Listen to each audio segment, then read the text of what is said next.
Hi, my name is Kenneth Berger, and I handle life-changing injury and wrongful death cases across the state of South Carolina.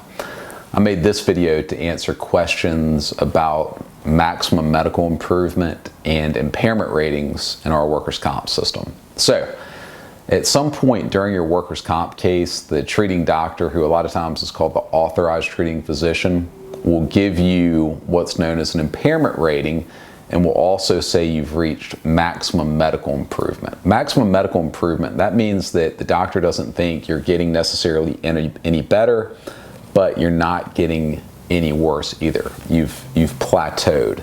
And once the doctor thinks that you've plateaued, he or she may say that you'll continue to need future medical care, continue to need medications, but your condition's probably just going to be pretty steady. And it's at that point that the doctor will also give you what's known as an impairment rating. In other words, if you were 100% before, and now even for as good as you're going to get, you're less than 100%, that's an impairment. And the rating may be a few percent, maybe a heck of a lot of percent.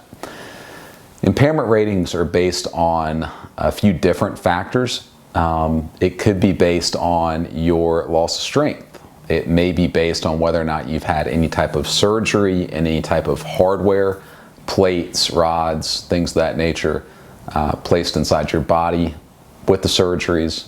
Impairment ratings can also factor in decreases in range of motion and how pain levels may affect your overall function. A lot of times, before an impairment rating is given, the doctor may have you undergo what's known as a functional capacity evaluation, where you do a bunch of tests to see what you can do versus what you can't do, okay?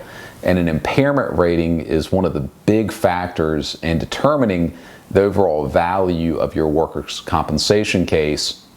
And that impairment rating and some of your work restrictions are also going to factor into the overall value of the workers' comp case.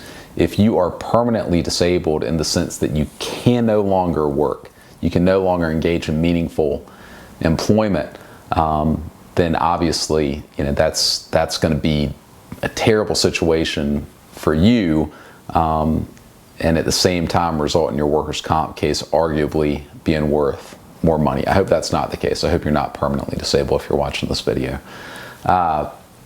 Once again you've gotten to this MMI point, impairment ratings are done, everything's pretty much concluded, we got a better picture of what's going on going forward, you're going to be able to either choose a single lump sum settlement, and if you go that route, you can get a lump sum and you should get money based on you foregoing any future medical care through workers' comp. A lot of times that's called a clincher agreement.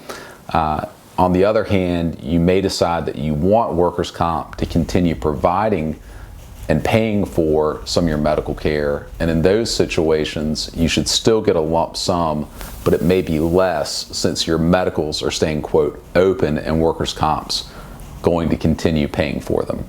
All right, we've gone over a bunch of acronyms. We've talked about MMI, FCEs, impairment ratings. As you know, if you're watching this video, workers' comp cases can get difficult, they can get a little tricky. If you have any questions about a workers' comp case, no matter where you are in the process, we encourage you to consult with an attorney. Make sure your rights are protected. We'd love to hear from you, answer any questions, help in any way that we can, and more than anything, we just wish you a full recovery physically. We hope you get back to work. And lastly, we thank you for taking time to watch this video. Take care.